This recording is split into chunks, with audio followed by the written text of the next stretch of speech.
ఓం నమ శివాయ. మనసెవయ్య కథలు యూట్యూబ్ ఛానల్ ప్రేక్షకులందరికీ నమస్కారం. ఈ రెండవ కార్తీక సోమవారం రోజున మనం అరుణాచల గిరి ప్రదక్షిణ చేస్తూ గిరివలయంలో ఏమేమి చూడాలో ఈ వీడియోలో తెలుసుకుందాం. ఈ గిరి ప్రదక్షిణలో మీకు చూపేవన్నీ కూడా నేను ఏ విధంగా గిరి ప్రదక్షిణ చేస్తానో ఆ విధంగా ఈ వీడియో తీసి వివరించడం జరిగింది. వీడియో పెద్దదైనా చూడాల్సిన తెలుసుకోవాల్సిన విశేషాలు అన్నీ ఉన్నాయి ఇందులో. 365 రోజులకు గాను 365 తీర్థాలు ఉన్న క్షేత్రం అరుణాచలం. కానీ కొన్ని మాత్రమే ఈ రోజుకు మనకు అక్కడ తెలుస్తున్నాయి. వాటిని కూడా ఈ ప్రదక్షిణలో మీకు వివరించే ప్రయత్నం చేస్తాను. అలాగే అష్టనందులు గిరివలయంలో అష్టదిక్కుల 8 శివలింగాలతో పాటుగా సూర్యచంద్ర ప్రతిష్ఠ శివలింగాలతో కలిపి 10 శివలింగాల దర్శనం, 3 మహర్షుల ఆశ్రమాలు, భగవాన్ శ్రీ రమణ మహర్షి గిరి ప్రదక్షిణ చేసే సమయంలో సేదతీరే 3 ప్రదేశాలు, ఇలా ఎన్నో విశేషాలు ఈ గిరి ప్రదక్షిణ వీడియోలో ఉన్నాయి. తప్పకుండా మిస్ కాకుండా చూసేద్దాం. మరి రండి. అరుణాచల శివ, అరుణాచల శివ, అరుణాచల శివ. గిరి ప్రదక్షిణ మనం మొదలుపెట్టేది అరుణాచల ఆలయంలోని తూర్పు రాజగోపురం దగ్గర. ఇక్కడ నమస్కరించి ఈ కింద ఉన్న ప్రమిదలు ఇక్కడ వెలిగించి కొబ్బరికాయ కొట్టి నమస్కరించి మనం గిరి ప్రదక్షిణ మొదలు పెట్టడం జరుగుతుంది. గిరి ప్రదక్షిణ అనగానే అమ్మో 14 కిలోమీటర్ల అని అనిపిస్తుంది. నిజంగా మనలో ఉన్న ఆత్మ పరమేశ్వరుడే అని భావిస్తూ గిరి ప్రదక్షిణలో ఉన్న అద్భుతాలను చూస్తూ పూర్తి చేసే ఆ వర్ణన మనం చెప్పలేనిది. ముందుగా గిరి ప్రదక్షిణ అరుణాచల ఆలయ ముఖద్వార రాజగోపురం నుండి మనం ఇలా నింపాదిగా నడుస్తూ మొదలు పెడితే కేవలం 120 మీటర్ల దూరంలో మాత్రమే మనకి మొట్టమొదటి అష్టలింగాలలో మొదటి లింగమైన ఇంద్రలింగం మనకి అక్కడ గోచరిస్తుంది. ఇప్పుడు రోడ్డు అంతా కూడా సిమెంట్ రోడ్డు వేయడం వల్ల, రథాలు జరపడం వల్ల ఆ రోడ్డు చాలా ఇరుగ్గా ట్రాఫిక్తో ఉదయం పూట ఇలాగా మనకి ఇబ్బందిగా ఉంటుంది. అదే మనం రాత్రిపూట గిరి ప్రదక్షిణ చేసేటట్టయితే మనకింత ట్రాఫిక్ కనిపించదు. కానీ రాత్రిపూట ఆలయాలన్నీ కూడా మూసి ఉండడం వల్ల మనం తలుపు సందుల్లోంచి దూరంగా స్వామివారి దర్శనం చేసుకోవాల్సి వస్తుంది. అదే పగటిపూట ఉదయం 6-6:30 ఆ సమయంలో మొదలు పెడితే మనకి గిరి ప్రదక్షిణలో ఉన్న ఆలయాలు, ఉప ఆలయాలు అన్నీ కూడా దర్శనం బాగా జరుగుతుంది. 120 మీటర్ల దూరంలో మొట్టమొదటిగా మనకి దర్శనమిచ్చే అష్టలింగాలలో మొదటి లింగం ఇంద్రలింగం. ఈ ఇంద్రలింగం దేవేంద్ర ప్రతిష్ట. ఈ ఇంద్రలింగానికి అధిపతి మన జాతక చక్రంలో శుక్రుడు, సూర్యుడు, అధిదేవతలు. ఈ ఇంద్రలింగం చాలా ప్రాశస్త్యమైనది. దేవేంద్ర ప్రతిష్ఠ అయిన ఈ ఇంద్రలింగాన్ని మనం మొట్టమొదటిగా దర్శించుకోవచ్చు. ఇప్పుడు మీరు చూస్తుంది ఈ ఇంద్రలింగం. మొట్టమొదటి ఇంద్రలింగం ఈ పచ్చబోర్డు ఉన్న సందులోంచి లోపలికి వెళితే మనం స్వామివారిని దర్శించుకోవచ్చు. ఇంద్రలింగ దర్శనం అయిపోయిన తర్వాత అక్కడి నుండి జస్ట్ పక్కగా లోపలికి వెళ్ళడానికి దారి ఉంటుంది. మనకి గిరి ప్రదక్షిణలో అది రాదు. గిరి ప్రదక్షిణ చేయకుండా మనకి 3 ఆలయాలు, అరుణగిరినాథ ఆలయం ఒకటి, ఆ 3 ఆలయాల్లో అది ఇంద్రలింగం పక్క నుండి లోపలికి వెళ్ళచ్చు. ఈ సిమెంట్ రోడ్లో ఇలా కంటిన్యూగా మనం వెళ్ళిపోతుంటే మనం నెక్స్ట్ లింగం దగ్గరికి వెళ్ళే దారి వస్తుంది. కానీ ఇప్పుడు అదంతా కూడా రోడ్డు వేయడం వల్ల రోడ్డు మళ్లింపు జరిగింది. వేరే రోడ్లోంచి కొంచెం సాఫ్ట్గా ఉండడం మీద గిరి ప్రదక్షిణ అంతా కూడా ఆ రూట్లో అలాగా సిమెంట్ రోడ్లోనే కొంత లెక్క చేయడం జరుగుతుంది. ఏ రోడ్డు అయితే మెయిన్ తిరగాలో ఆ రోడ్డు అంతా కూడా వేస్తూ ఉండడం వల్ల నేను అటువైపు మీకు వీడియో తీసి మీకు పొందుపరచలేకపోతున్నాను. ఈ రోడ్లో కొంచెం ముందుకు వెళ్ళిన తర్వాత మనకి తర్వాత తగిలే కుడివైపుగా అగ్నితీర్థం, ఎడమవైపుగా వినాయకుడి ఆలయం తగులుతాయి. మనం గిరి ప్రదక్షిణ చేసేటప్పుడు కూడా ఎప్పుడు ఎడమ వైపునే చేస్తాము. కుడివైపున దేవతలు, మహర్షులు, మునులు ఇటువంటి వారు చేస్తారని చెప్పనేసి పెద్దలు ఇప్పుడు కూడా మనల్ని ఎడమ వైపే గిరి ప్రదక్షిణ చేయమంటారు. ఎడమవైపు వినాయకుడి ఆలయం, కుడివైపున అగ్ని పుష్కరిణి తగులుతాయి. ఇప్పుడు మీరు చూస్తుంది అరుణాచల ద్వారాలలో, ప్రాకారాలలో దక్షిణ ప్రాకారం ఇది.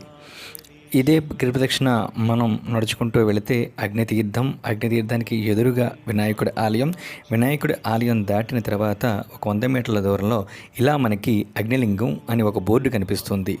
అష్టలింగాలలో 7 లింగాలు ఎడమవైపున ఉంటే ఈ ఒక్క అగ్నిలింగం మాత్రమే కుడివైపున ఉంటుంది. ఈ అగ్నిలింగానికి చంద్రుడు అధిదేవత.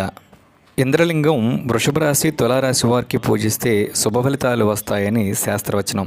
అలాగే అగ్నిలింగం సింహరాశి వారికి సంబంధించింది. ఈ కుడివైపున ఇప్పుడు కొత్తగా ఆర్చి కడుతున్నారు. ఆర్చిలోంచి ఒక 20 మీటర్ల లోపలికి వెళితే మనకి అగ్నిలింగం దర్శించుకోవచ్చు. ఈ అగ్నిలింగం దగ్గర ఇంకొక ప్రాముఖ్యమైన విశేషం ఒకటి ఉంది. అదేంటంటే పంచపాండవులు ఇక్కడ వనవాసం చేసిన తీర్థం ఈ అగ్నిలింగం పైన ఉంది. ఈ అగ్నిలింగం దర్శనం చేసుకొని మనం వచ్చిన తర్వాత కొంచెం ఎదరికి మళ్ళీ ఒక 100 మీటర్లు వెళ్ళగానే కామాక్షి పరదేవత అంశ అయిన శ్రీ భగవాన్ రమణ మహర్షుల్ని మనకి పరిచయం చేసిన శేషాద్రి స్వామి వారి ఆశ్రమం కుడివైపున మనకు అక్కడ దర్శనమిస్తుంది.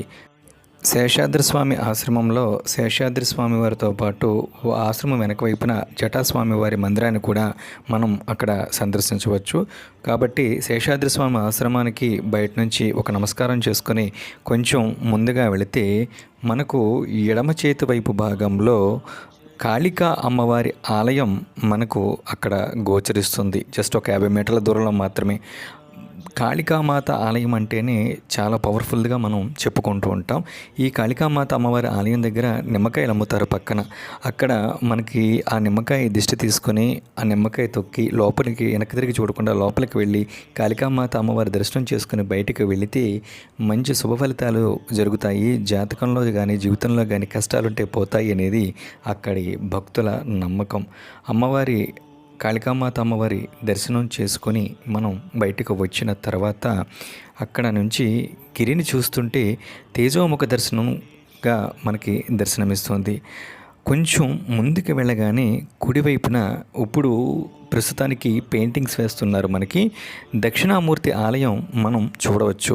శ్రీకాళహస్తిలో దక్షిణామూర్తి తర్వాత అంతటి స్పష్టమైన దక్షిణామూర్తి ఆలయం అరుణాచలంలో కాళికామాత గుడి దాటిన తర్వాత కుడివైపు భాగంలో మనం చూడవచ్చు. ఇప్పుడు మీరు చూస్తున్నది అదే.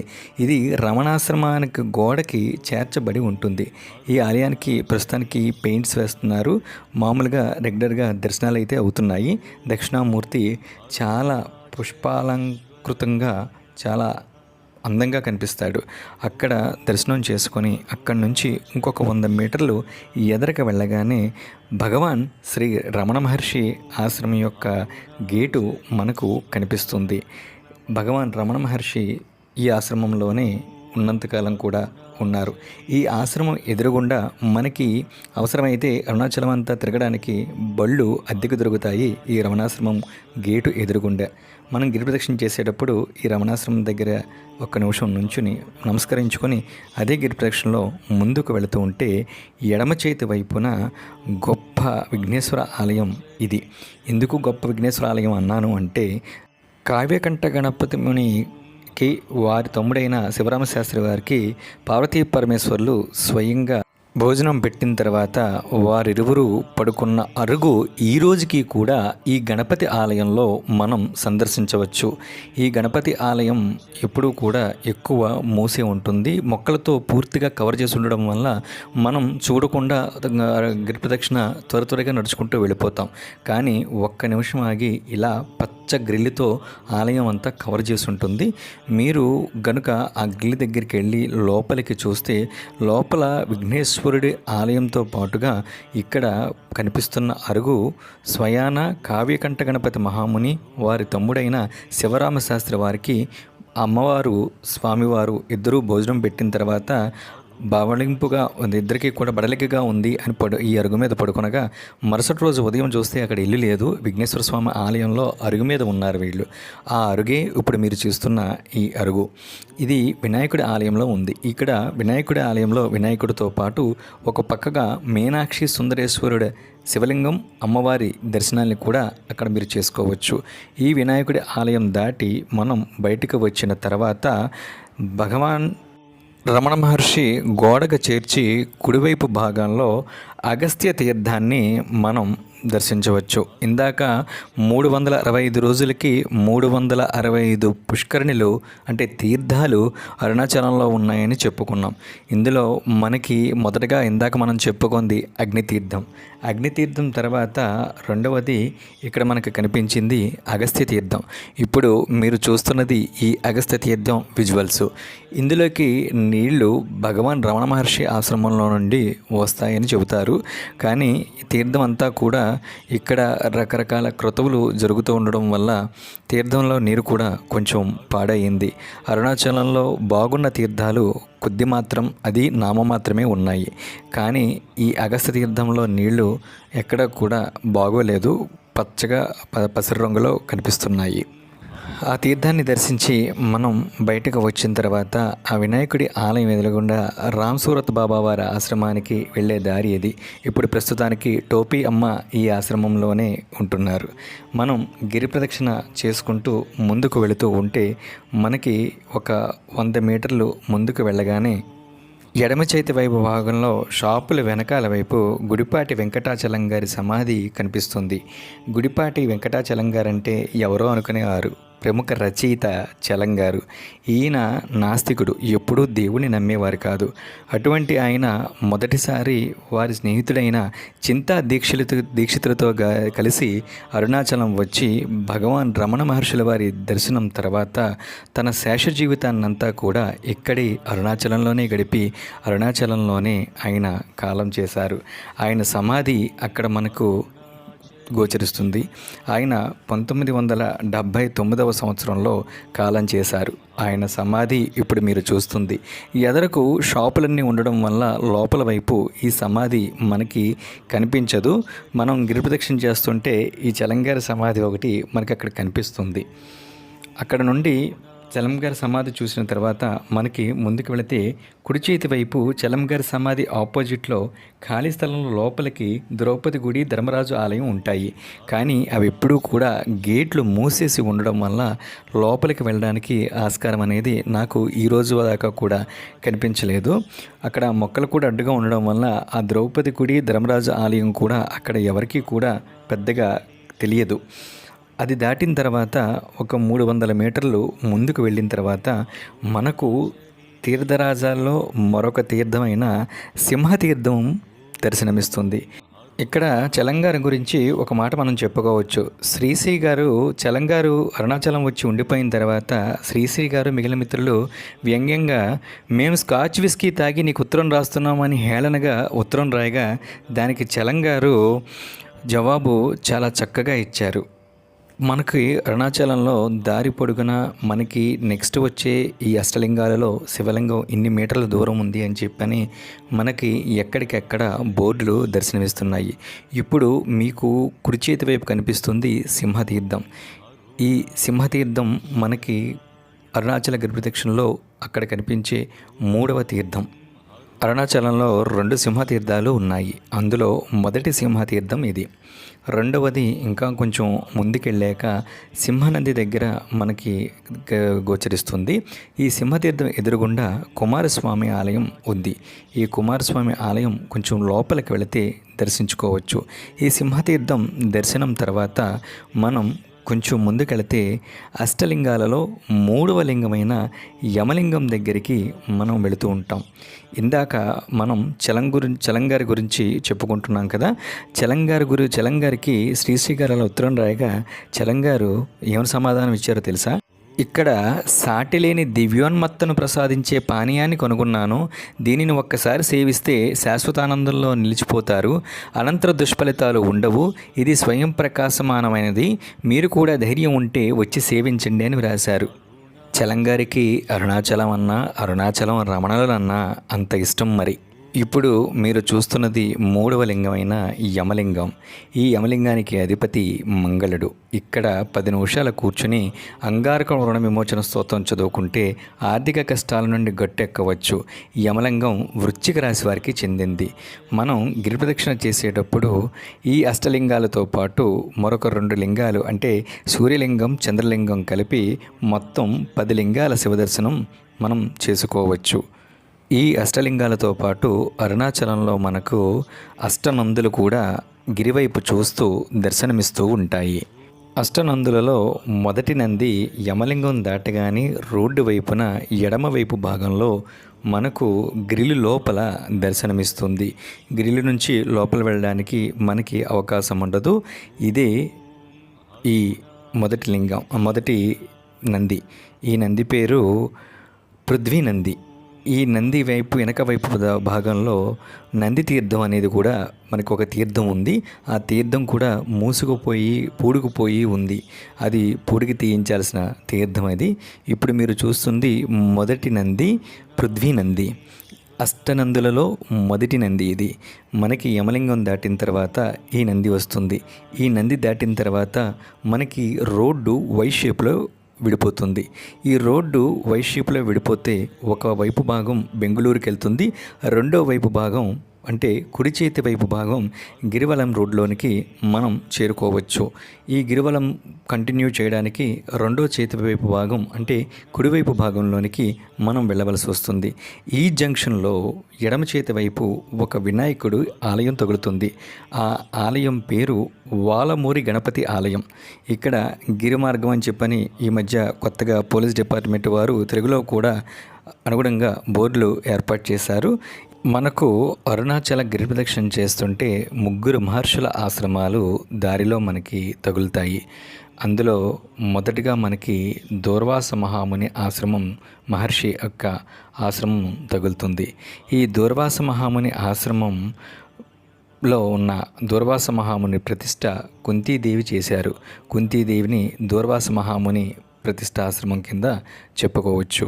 ఈ వెళ్ళే దారిలోనే ఐశ్వర్యేశ్వరుడి ఆశ్రమం దూర్వాస మహాముని ఆశ్రమానికి ముందు భాగంలో తగులుతుంది. ఐశ్వర్యేశ్వరుడి ఆలయం తర్వాత దూర్వాస మహాముని ఆశ్రమానికి మనం చేరుకుంటాము. ఇక్కడ దూర్వాస మహాముని ఆశ్రమం పక్కవైపు భాగంలో ఒక చిన్న త్రిశూలము, అదేవిధంగా ఒక అమ్మవారి విగ్రహము దాని వెనకాల వైపు భాగంలో ఉంటాయి. మనకి గిరి ప్రదక్షిణ సమయంలో ఆగి అవి దర్శనం చేసుకొని అక్కడ నుండి తిరిగి మనకి వెళ్ళచ్చు. మనకి తగిలే తర్వాత రెండవ నంది అప్పు నంది. దీనిని జలనంది అని కూడా అంటారు. ఈ నంది నుంచి ఎదురుగుండా గిరిని చూస్తూ ఉంటే మానవ బంధాలను వృద్ధి చేసే మిత్రచార దర్శనం మనకి లభిస్తుంది. ఈ నందీశ్వరుణ్ణి మనం దాటుకుంటూ గిరి ప్రదక్షిణలో ముందుకి వెళుతూ ఉంటే భగవాన్ శ్రీ రమణ మహర్షులు తన దగ్గరకు వచ్చిన వారిని ఎవరైనా సరే గిరి ప్రదక్షిణ చేశారా అని చెప్పి అడిగేవారట. అలా గిరి ప్రదక్షిణ చేస్తూ తను కూడా గిరి ప్రదక్షిణకు వచ్చినప్పుడు భగవాన్ రమణ మహర్షి మొట్టమొదటిగా గిరి ప్రదక్షిణ చేస్తూ ఉండగా ఆగే స్థలం ఈ శ్రోణతీర్థం ఎదురుగా ఉన్న జ్యోతి వినాయకుడి ఆలయం. ఇది మీరు చూస్తున్నది ఇప్పుడు శ్రోణతీర్థం. మనకి అరుణాచలంలో ఉన్న తీర్థరాజాలలో ఇదొక తీర్థం, శ్రోణతీర్థం. ఈ శ్రోణతీర్థాన్ని ఆనుకుని ఉన్న జ్యోతి వినాయకుడి ఆలయంలో భగవాన్ రమణులు గిరి ప్రదక్షిణ చేసిందాక మనం చెప్పుకున్న 3 చోట్ల ఆగేవారు భగవాన్ రమణులు అని. ఆ ఆలయాలలో ఇది మొదటి ఆలయం. ఇక్కడ కాసేపు ఆగి ఈ వినాయకుడి దగ్గర కూర్చుని వినాయకుడిని చూస్తూ అలా ఉండిపోయేవారట భగవాన్ శ్రీ రమణ మహర్షి. అందుకు సిగ్నల్గా ఈ ఆలయంలో భగవాన్ రమణుల పాదుకలు అక్కడ ప్రతిష్ఠించబడ్డాయి. ఈ ఆలయం దాటగానే లోపల ఫుట్పాత్ వైపు మరొక నంది ఉంది. అష్టనందులలో 3వ నంది తేయు నంది. ఇక్కడ నుండి గిరిని చూస్తే చతుర్ముఖ దర్శనం అని చెప్పనేసి అంటారు. ఈ శ్రోణతీర్థం వినాయకుడి ఆలయం దాటిన తర్వాత మనకి మరియమ్మ ఆలయం ఒకటి దర్శనమిస్తుంది. దుర్గాదేవిని తమిళంలో అక్కడ మరియమ్మగా కొలుస్తారు. అక్కడ ఒక చిన్న శివలింగం, నంది, అదేవిధంగా ఆలయం, దాని ఎదురుగుండా శ్రీకృష్ణ తీర్థం, వెనకాల వైపు శ్రీకృష్ణ తీర్థం, ఎదుర శ్రీకృష్ణుడి ఆలయం, ఆ మరియమ్మ ఆలయం ఎదురుగుండా ఉంటాయి. వాటిని చూసుకుంటూ మనం ముందుకి అక్కడ గిరి ప్రదక్షిణ సాగిపోవచ్చు. తర్వాత వచ్చేది అష్టలింగాల్లో 4వ లింగమైన నైరుతి లింగం. కావ్యకంఠ గణపతి మహాముని స్వయంగా అక్కడ నైరుతి లింగం పక్కన నైరుతి తీర్థం ఉంది. నైరుతి తీర్థంలో స్నానం చేసి నైరుతి లింగం దగ్గర తపస్సు చేసేవారట. తపస్సు చేసి అక్కడే చాలా కవితలు, పద్యాలు స్వామి అమ్మవార్ల మీద రచించారు. ఇప్పుడు మీరు చూస్తున్న ఆర్చ్లోంచి లోపలికి మనం నైరుతి లింగంలోనికి ఆలయానికి వెళ్ళొచ్చు. ఆ కావ్యకంఠ గణపతి మహాముని కూర్చుని రాసిన శ్లోకాలు రాసిన ప్రదేశంలో స్వామి అమ్మవార్ల విగ్రహాన్ని ఒకదాన్ని ఆయన స్థాపించారు. ఈ రోజుకి కూడా నైరుతి లింగ ఆలయంలో ఎడమవైపు భాగంలో మనం ఆ ఉమామహేశ్వరుల విగ్రహాన్ని కూడా అక్కడ మనం దర్శించవచ్చు. నైరుతి లింగ దర్శనం మేషరాశి వారికి చాలా మంచిది. నైరుతి లింగానికి అధిపతి రాహువు. ఇక్కడ కావ్యకంఠ గణపతి ముని తపస్సు చేసి సిద్ధిని పొందారు. తరువాత గిరి ప్రదక్షిణలో మనం చూడబోయే ఆలయం నేరు అన్నామలై శివాలయం, ఉన్నామలై అమ్మగుడి, ఉన్నామలై తీర్థం. ఉన్నామలై తీర్థం చూడడానికి ఇప్పుడు వీలు కాదు, అది కంచేసి పూర్తిగా కవర్ చేసేశారు. నేరు అన్నామలై శివాలయంలో అరుణాచలేశ్వరుడి తర్వాత అంత అందమైన అలంకారాలతో చాలా సుందరంగా కనిపించే శివాలయం ఇది. దాని పక్కనే ఇదిగో ఇది అమ్మవారి గుడి. ఈ రెండు దాటుకుని దర్శనం చేసుకొని మనం ముందుకు వెళ్ళగానే పక్కగా మనకి గాయత్రీదేవి సన్నిధి అలా ఉంటాయి. హనుమానాలయం ఇవన్నీ కూడా ఉంటాయి. కుడి చేతి వైపు రాఘవేంద్ర స్వామి ఆలయం ఉంటుంది. దానికి ఆపోజిట్లో పాండ్యరాజులు గిరి ప్రదక్షిణ చేయడానికి ఆనవాళ్ళుగా వేసుకున్న మైలురాళ్లను కూడా అక్కడ మనం చూడవచ్చు. అది దాటుకొని కొంచెం ముందుకు వెళ్ళగానే మనకి 4వ నంది అయిన ఆకాశ నంది అక్కడ మనం దర్శించవచ్చు. ఇప్పుడు మీరు చూస్తున్నది 4వ నంది అయిన ఆకాశ నంది. ఈ ఆకాశ నంది దగ్గర నుండి గిరి దర్శించుకుంటే శివశక్తి దర్శనం అని చెప్పనేసి అంటారు. 4వ నంది దర్శనం చేసుకున్న తర్వాత కొంచెం ముందుకెళితే పళని ఆండవార్ కుమారస్వామి ఆలయం మనం దర్శించవచ్చు. ఈ కుమారస్వామి స్పెషల్ ఏంటి అంటే ఈయన స్వయంభూ కుమారస్వామి స్వయంగా వెలిసారు అని చెప్తారు. కుమారస్వామి కోసం భృంగి తపస్సు చేయగా ఇక్కడ వెలిసారు అని చెప్తారు. కుమారస్వామి ఆలయం దర్శనం చేసుకొని మనం ముందుకు వెళితే రాజరాజేశ్వరి అమ్మవారి ఆలయ దర్శనం తగులుతుంది. ఈ రాజరాజేశ్వరి అమ్మవారి ఆలయం చాలా స్పెషల్. ఎందుకు అంటే స్వయంగా సాక్షాత్తు శ్రీ దత్తాత్రేయ స్వామి వారు కోర్మమేరు యంత్రాన్ని ఇక్కడ అమ్మవారి పాదాల ముందు ప్రతిష్ఠ చేశారు. కాబట్టి ఈ వీలైతే ఈ అమ్మవారి ఆలయం దర్శనం చేసుకోండి. ఈ అమ్మవారి ఆలయంలో దశమహావిద్యల అమ్మవారి యొక్క విగ్రహాలు చాలా అద్భుతంగా మలచబడ్డాయి, తీర్చిదిద్దబడ్డాయి. అమ్మవారి గుడి దాటగానే మనకు 5వ నంది సింహనంది ఉంటుంది. అది కూడా మనకి ఎడమవైపు భాగంలోనే కొంచెం లోపల వైపుగా ఇదిగో ఇలా ఉంటుంది. ఇలా లోపలికి వెళ్ళగానే మనకు సింహనంది గోచరిస్తుంది. అష్టనందులలో 5వ నంది సింహనంది. ఇందాక మనం సింహతీర్థాలు 2 ఉన్నాయి అని చెప్పుకున్నాం. మొదటిది ఇందాక అక్కడ చూశారు.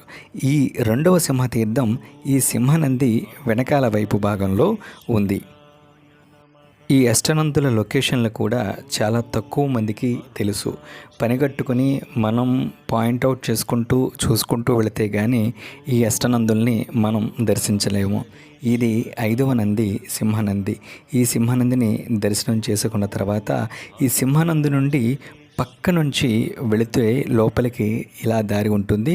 మరొక సింహం ప్రతిరూపం అక్కడ దర్శనమిస్తుంది. ఈ సింహం ప్రతిరూపం నుండి వెనకాల వైపుకి మనం తీర్థంలోనికి వెళ్ళడానికి ఆస్కారం ఉంటుంది. అక్కడ కొంతమంది స్నానాలు చేస్తూ ఉండడంతో నేను ఆ లోపలికి వెళ్ళి షూట్ చేయడం అనేది జరగలేదు. ఇక్కడికి సింహతీర్థం ఇది 2వది సింహనంది వెనకాల భాగంలో ఉంది. సింహనంది దాటగానే ఇందాక మనం చెప్పుకున్నట్లుగా రెండవ మహర్షి ఆశ్రమం గౌతమ మహర్షి ఆశ్రమం రోడ్డుకు ఎడమవైపు భాగంలో తగులుతుంది. భగవాన్ శ్రీ రమణ మహర్షి ఇక్కడ కొంచెం సేపు సేదతీరేవారు. గిరి ప్రదక్షిణ చేస్తూ రెండవసారి ఇక్కడ కాసేపు కూర్చుని తిరిగి గిరి ప్రదక్షిణ ఆయన కొనసాగించేవారు. అటు తర్వాత అష్టలింగాలలో ఒకటి కాకపోయినా మనం అందరం దర్శించుకోతగ్గ లింగం సూర్యలింగం వస్తుంది. ఈ అష్టలింగాలతో పాటు ఉన్న ఈ రెండు శివలింగాలు కూడా కొంచెం లోపలికి ఉంటాయి. లోపలికి వెళ్ళి కూర్చుని ఆదిత్య స్తోత్రం ఈ సూర్యలింగ ఆలయంలో చదువుకుంటే చాలా మంచిది. గిరి ప్రదక్షిణ నేను ఇప్పటిదాకా 5 సార్లు చేశాను. ఎన్నోసార్లు గిరి ప్రదక్షిణ తిరిగినా కానీ ఆ రోజుకి భగవంతుడి మీద యువత పెట్టే నమ్మకం చూస్తే చాలా ముచ్చటేస్తుంది. అదేవిధంగా గిరి ప్రదక్షిణ తిరిగినంతసేపు కూడా అరుణాచల శివ అరుణాచల శివ అరుణాచల శివ అని మనసులో అనుకుంటూ ఆ గిరి ప్రదక్షిణ చేస్తే వచ్చే పుణ్యం కానీ వచ్చే ఫలితం కానీ వర్ణనాతీతంగా ఉంటుంది. ఇటు తర్వాత మన ప్రయాణం తర్వాత అష్టలింగాలలో ఒకటైన వరుణలింగం దగ్గరికి మనం చేరుకుంటున్నాం. ఈ వరుణలింగానికి అధిపతి శనైశ్చరుడు. మనకి దారిలో ఎక్కడికక్కడ ఇన్ని కిలోమీటర్లు మీరు ఇప్పటిదాకా ప్రయాణం చేశారు, తర్వాత వచ్చే లింగం ఇది అని చెప్పని ఉంటుంది. ఈ వరుణలింగం కుంభరాశి వారికి మకర రాశి వారికి సంబంధించిన లింగం. ఈ వరుణలింగాన్ని లోపలికి వెళ్ళి దర్శనం చేసుకొని బయటకు వచ్చిన తర్వాత శివుడికి 64 మంది నాయనార్లు, వాళ్ళని 64 మంది భక్తులుగా కొలబడతారు అక్కడ. అదేవిధంగా శివుడికి ఈ వరుణలింగం దాటిన తర్వాత 64 నాయనార్లలో చాలా అతి ముఖ్యమైన నాయనార్ మాణిక్య వాచకర్ ఆలయం మనకు కుడివైపు భాగంలో వస్తుంది.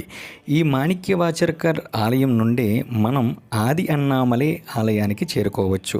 అరుణగిరి ప్రదక్షిణ చేసేటప్పుడు ముందు మనం అరుణాచలేశ్వరుడిని, అటు తర్వాత అరుణగిరినాథుడిని, అదేవిధంగా ఆది అన్నామలైని ఈ 3 శివాలయాలను మనం దర్శనం చేసుకొని గిరి ప్రదక్షిణ చేస్తే పూర్తి ఫలితం వస్తుందని అరుణాచల క్షేత్ర మహత్యంలో చెప్పబడింది.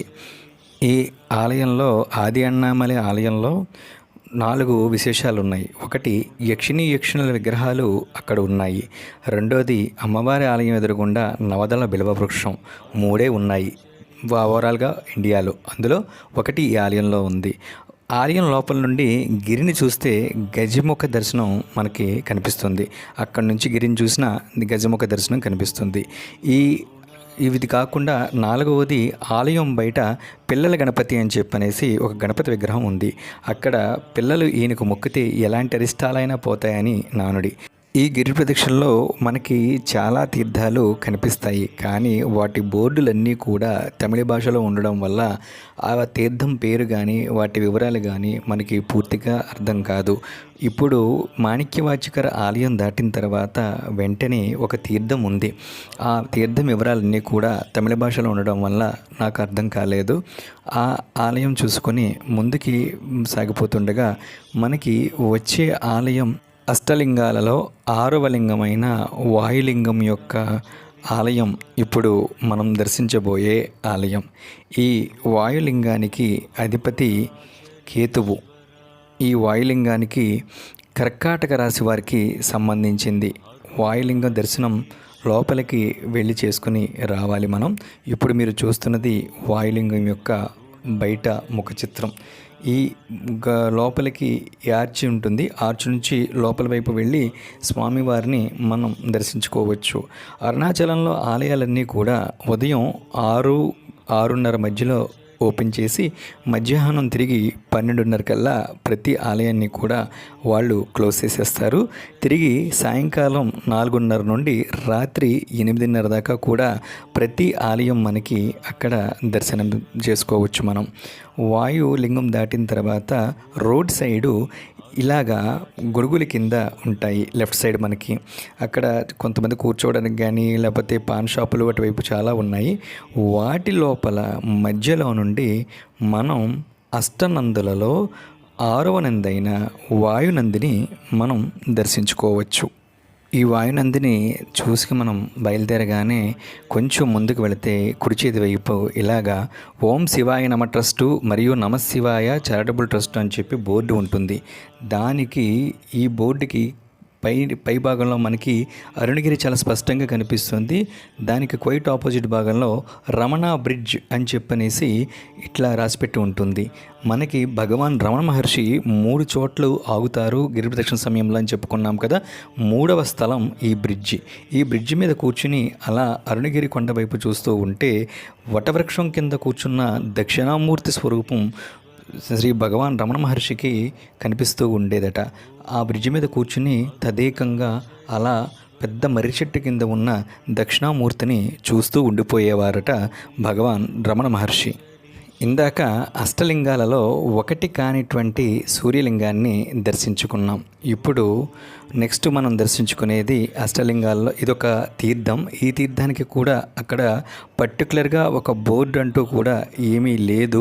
తమిళంలో కొద్దిగా ఉన్న అక్కడ వివరం ఉండేది. ఇక్కడ గిరి మార్గం 2 మార్గాల కింద విడిపోతుంది. ఎడమ చేతి వైపు వెళితే మళ్ళీ మనం కంచి వెళ్ళడానికి, పర్వతమాలయ వెళ్ళడానికి రూట్ వస్తుంది. అదే రోడ్డు మనం స్ట్రైట్గా వెళ్ళడం జరుగుతుంది. స్ట్రైట్గా వెళితే మనకి గిరి ప్రదక్షిణ కంటిన్యూ చేయడం జరుగుతుంది. ఈ విధంగా మనకి ఇప్పుడు కొత్తగా ఆర్చ్ కడుతున్నారు. ఆర్చ్ వెనకాల భాగంలో ఐ లవ్ తిరువన్నామలై అనే ఒక బోర్డు కూడా మనకి అక్కడ కనిపిస్తుంది. చూస్తూ వెళుతూ ఉంటే మనకి నెక్స్ట్ వచ్చేది అష్టలింగాలలో ఒకటి కాకపోయినా చంద్రలింగ దర్శనం అక్కడ మనం చేసుకోవచ్చు. చంద్రుడు ప్రతిష్ఠించిన లింగం అని చెప్తూ ఉంటారు, కానీ ఇది అష్టశివలింగాలలో ఒకటి కాదు. కాని లింగం ఇది చంద్రలింగం. ఇప్పుడు మీరు ఆర్చ్ చూస్తున్నారు. ఇక్కడ నుండి ఇప్పుడు ఈ మధ్యకాలంలో అరుణాచలంలో ప్రతి ఆలయాన్ని కూడా డెవలప్ చేస్తున్న మార్గదర్శకాలు కనిపిస్తున్నాయి. ప్రతి ఆలయానికి ఆర్చులు కడుతున్నారు, విగ్రహాలు కడుతున్నారు.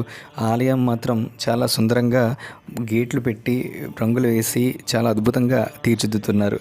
చంద్రలింగం దర్శనం చేసుకొని అక్కడి నుండి మనం ముందుకు వెళితే మనకి 3 మహర్షుల ఆశ్రమాలు వస్తాయని చెప్పుకున్నాము. ఇందాక 2 మహర్షుల ఆశ్రమాలు చూసాము. ఇప్పుడు 3వ మహర్షి ఆశ్రమం మనకి ఎడమ చేతి వైపు కనిపిస్తుంది. ఆ 3వ మహర్షి ఆశ్రమమే అగస్త్య ఆశ్రమం. ఈ అగస్త్యాశ్రమము మనకి చంద్రలింగం దాటిన తర్వాత ఎడమ చేతి వైపు భాగంలో కనిపిస్తుంది. ఈ అగస్త్యాశ్రమంలో 27 నక్షత్రాలకు గాను 27 శివలింగాలు, అదేవిధంగా అతిపెద్ద శివలింగం ఇక్కడ ఈ అగస్త్యాశ్రమంలో ఉంటుంది. ఈ అగస్త్యాశ్రమంలో శివలింగం ఎదురుగా ఉన్న నంది గిరిని చూస్తూ ఉంటుంది. ఈ ఆశ్రమంలో ఉన్న ప్రత్యేకత అదే. అష్టనందులలో 7వ నంది అగస్త్యాశ్రమం దాటిన తర్వాత మనకు గోచరిస్తుంది. ఇప్పుడు మీరు చూస్తున్న ఈ సిమెంట్ గోడల మధ్య నుంచి లోపలికి మనం ఈ అధికార నందిని చూడవచ్చు. ఒక ఫ్యామిలీ వారి రక్షణలో ఈ అధికారి నందిని పూర్తిగా సంరక్షిస్తుంది. వారిని రిక్వెస్ట్ చేస్తే గేటులు తీసి అధికారి నందికి దగ్గరికి వెళ్ళనిస్తారు. ఈ అధికారి నంది దగ్గరికి వెళ్ళి మన పేరు గోత్రము చెబితే మనము అరుణాచల గిరి ప్రదక్షిణకు వచ్చినట్టు శివుడికి సాక్ష్యం చెప్తాదట ఈ నంది. అందుకు దీనిని అధికార నంది అన్నారు. ఈ అధికార నందికి ప్రక్కన సప్తమాతృకలు కూడా ఉన్నాయి. అవి కొంచెం శిథిలమై ఉన్న సప్తమాతృకలు. వాటిని కూడా అక్కడ మనం దర్శించవచ్చు. అధికార నంది దర్శనం తర్వాత మనకి అష్టలింగాలలో 7వ లింగం కుబేరలింగం దగ్గరికి మనం వెళ్తాం. కుబేరలింగం అంటే అందరూ కూడా చాలా ఇష్టపడతారు. ఎందుకు అంటే కుబేరుడు ధనానికి అధిపతి గనుక.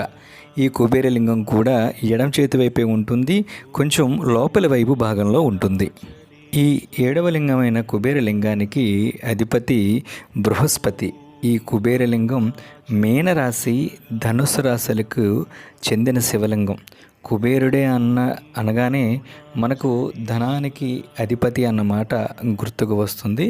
అలాగే మనం ఈ కుబేరలింగం దర్శించుకున్నాక మనకు ఒక 150 మీటర్లు ముందుకు వెళితే కుడి చేతి వైపుగా వస్తుంది ఇడుక్కు పిళ్ళయ్యార్. మనం అప్పటిదాకా గిరి ప్రదక్షిణ చేసిన అలసట, బడలిక, నొప్పులు, అందులో ఉన్న 2 యంత్రాలను తాకి దూరి రావడం వలన పోయి మళ్ళీ పునర్జన్మ ఉండదు అని భక్తులకు నమ్మకం. ఇక్కడ ఇడుక్కు పెళ్ళియార్ దగ్గర కూడా మనకి ఇప్పుడు ఆర్చి కడుతున్నారు. ఈ ఇడుక్కు పెళ్ళియార్ ఒకప్పుడు చాలా ఫ్రీగా సింగిల్ లైన్లో వెళ్ళి మనం లోపలికి వెళ్ళి బయటకు వచ్చే అవకాశం ఉండేది. ఇప్పుడు ఈ ఇడుక్కు పెళ్ళియార్ గురించి కూడా బాగా పబ్లిక్ అయిపోవడంతో, బాగా తెలియడంతో, అందరికీ తెలియడంతో ఇప్పుడు దూరాలి ఇడుక్కు పిళ్ళియార్లు అంటే దగ్గర దగ్గర 4 లైన్లు కాసి మనకి లోపలికి వెళ్ళి దూరి రావాల్సి వస్తుంది. భక్తులకు కూడా చాలా పాపులర్ అయ్యింది ఈ ఇడుక్కు పిళ్ళియార్. ఇడుక్కు పిళ్ళియార్లో దూరి మనం బయటకు వచ్చిన తర్వాత తిరిగి ఎడమ వైపుగా గిరి ప్రదక్షిణ మొదలుపెట్టిన తర్వాత ఒక 100 నుంచి 150 మీటర్లు వెళ్ళగానే మనకి అక్కడ గిరి దర్శనం వస్తుంది. దాన్ని పంచముఖ దర్శనం అంటారు. అంటే 5 ముఖాలుగా 5 కొండలుగా దర్శనమిస్తుంది అరుణగిరి. కొంచెం అది కొంచెం విశాలంగా, చాలా ప్రదేశం అంతా కూడా చాలా ప్రశాంతంగా ఉంటుంది ఈ పంచముఖ దర్శనం ఉన్న ప్రదేశం.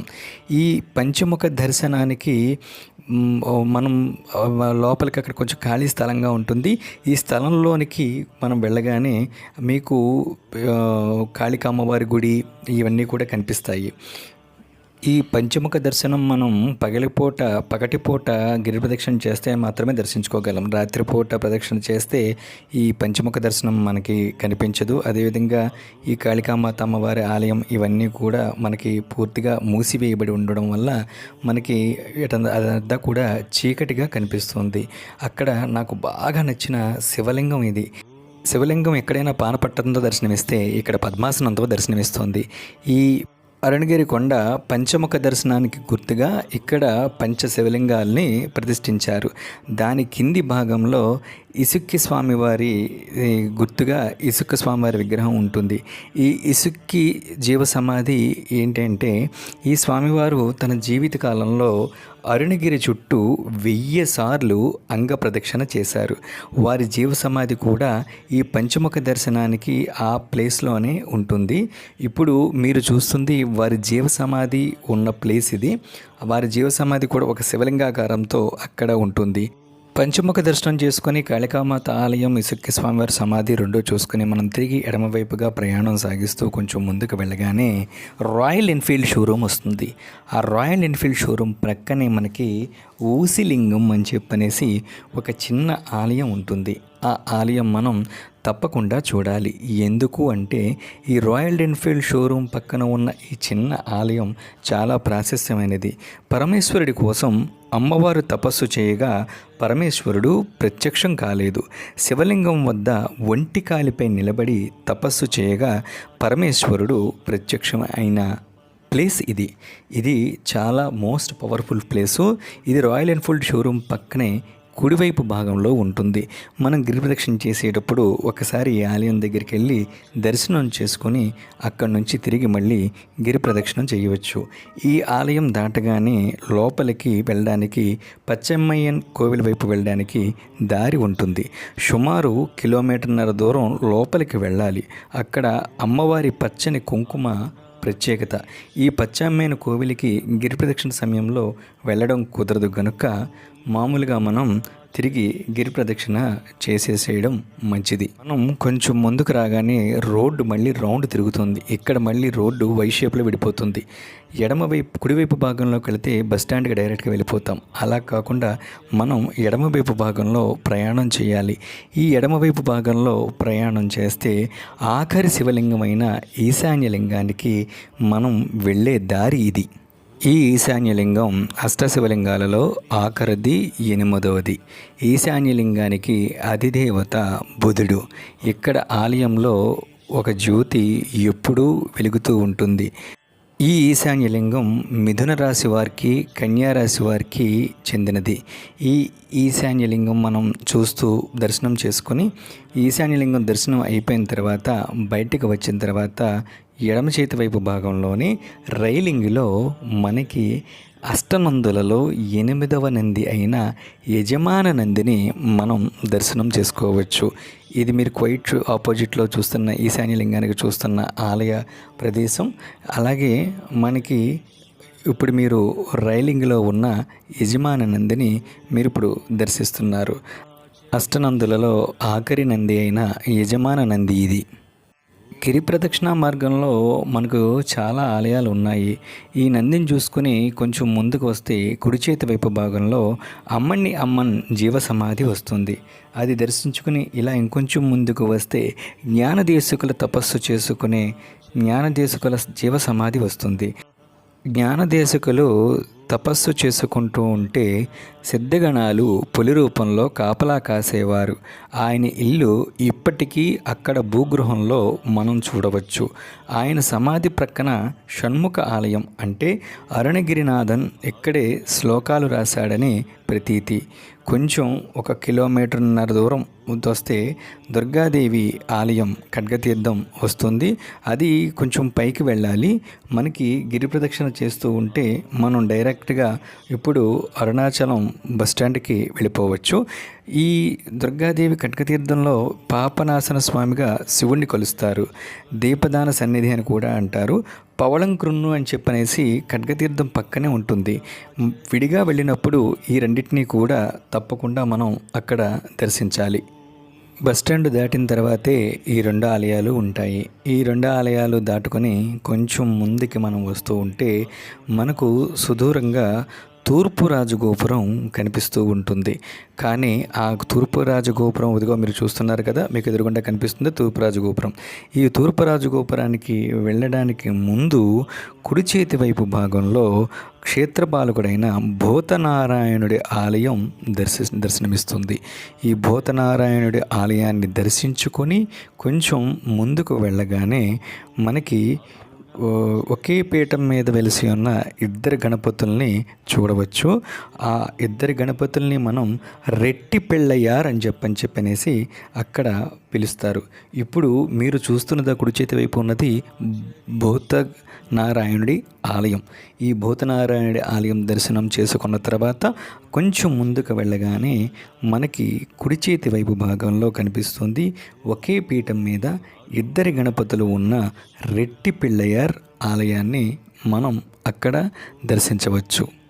ఈ గణపతి ఆలయం దర్శనం పూర్తి చేసుకునేటప్పటికీ మనకి గిరి ప్రదక్షిణలో ఉండే ఆలయాలు అన్నీ కూడా పూర్తిగా దర్శనం చేసుకోవడం పూర్తవుతుంది.